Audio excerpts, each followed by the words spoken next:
ഈ ഒരു question ജിയോമെട്രീനെ base ചെയ്തിട്ടും നമ്മുടെ SSC എക്സാമിന് ചോദിച്ചൊരു ക്വസ്റ്റ്യൻ ആണ്. ഇതിനകത്ത് SSC CG ചോദിച്ചാണ്. ഇതിനകത്ത് പറയുന്നത് ജി എന്ന് പറയുന്നത് സെൻട്രോയിഡ് ഓഫ് ട്രയാങ്കിൾ ആണ്. ട്രയാങ്കിളിന്റെ പേര് ABC എന്നാണ്.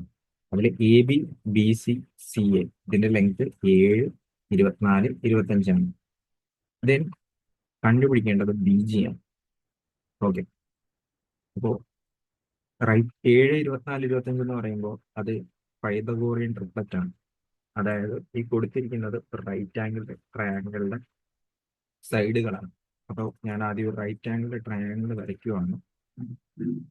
ദെൻ CA ആണ് ഏറ്റവും വലിയ പാർട്ട്, അല്ലെങ്കിൽ ഹൈപ്പോട്ടന്യൂസ് CA ആണ്. അപ്പോൾ ബിയിലാണത് പെർപെൻഡിക്കുലർ ആയിട്ടുള്ളത്. ദെൻ 7, 24, 25. ഓക്കെ,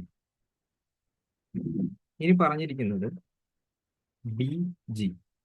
BG എന്ന് പറയുന്നത്, ജി എന്ന് പറയുന്നത് സെൻട്രോയിഡ് ആണ്.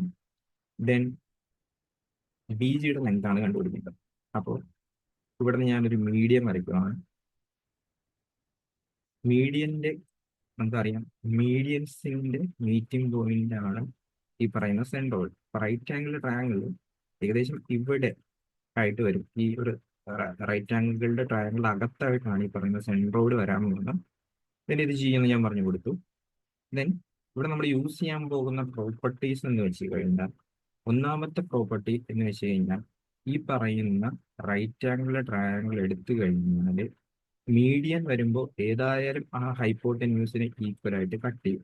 അതേപോലെ തന്നെ ഈ ഫുള്ള് ലെങ്ത്, സപ്പോസ് ഞാനിത് ഇ എന്ന് പറഞ്ഞെടുത്തെന്ന് വെച്ച് കഴിഞ്ഞാൽ BEയും BEയും AEയും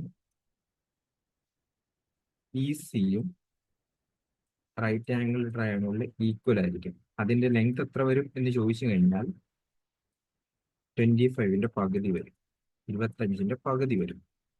ഇനി റൈറ്റ് ആംഗിളിലെ ട്രയാങ്കിൾ മീൻസ് സെൻട്രോയിഡിന്റെ ഒരു പ്രോപ്പർട്ടി ഉണ്ട്. സെൻട്രോയിഡ് എന്ന് പറയുന്നത് ആ മീഡിയനെ കട്ട് ചെയ്യാൻ പോകുന്ന റേഷ്യോ 2:1 എന്ന റേഷ്യോ ആയിരിക്കും. ഏത് സെൻട്രോയിഡ് എടുത്തു കഴിഞ്ഞാലും ആ മീഡിയൻസിനെ കട്ട് ചെയ്യുന്ന റേഷ്യോ 2:1 ആയിരിക്കും. അപ്പൊ ഇവിടെ BG/GE എന്ന് പറയുന്നത് 2:1 ആയിരിക്കും. അപ്പോൾ റേഷ്യോ നോക്കിക്കഴിയുമ്പോൾ നമുക്ക് BEയുടെ വാല്യൂ 3 യൂണിറ്റ് എന്ന് പറഞ്ഞു കിട്ടും. നമുക്ക് കണ്ടുപിടിക്കേണ്ടത് BGയുടെ വാല്യൂ 2 യൂണിറ്റ് കറസ്പോണ്ടിങ് ആയിട്ടുള്ള വാല്യൂ. നമുക്ക് അറിയാവുന്നത് 3 യൂണിറ്റിന് കറസ്പോണ്ടിങ് ആയിട്ട് 25/2 നമുക്ക് ഉണ്ട്.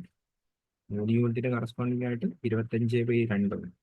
അപ്പോൾ അതിൽ നിന്ന് 1 യൂണിറ്റ് എന്ന് പറയുമ്പോൾ 25/2 ഇൻറ്റു 3 മീൻസ് 25/6 എന്ന് പറയുന്നത്. ഈ 3നെ ഇപ്പുറത്തോട്ട് കൊണ്ടുവന്ന് വരും. സോ 2 യൂണിറ്റ് എന്ന് പറയുമ്പോൾ 25/6 ഇൻറ്റു 2 ഇത് നമ്മൾ ക്യാൻസൽ ചെയ്ത് പോയിട്ട് 3 വരും. 25/3 എന്ന് പറഞ്ഞു വരും. സോ 8ഉം 1/3 ഡിവൈഡ് ചെയ്യുമ്പോൾ 8 1/3 ആയിരിക്കും ഈ ഒരു ക്വസ്റ്റിന്റെ ഫൈനൽ ആൻസർ ആയിട്ട് വരുന്നത്.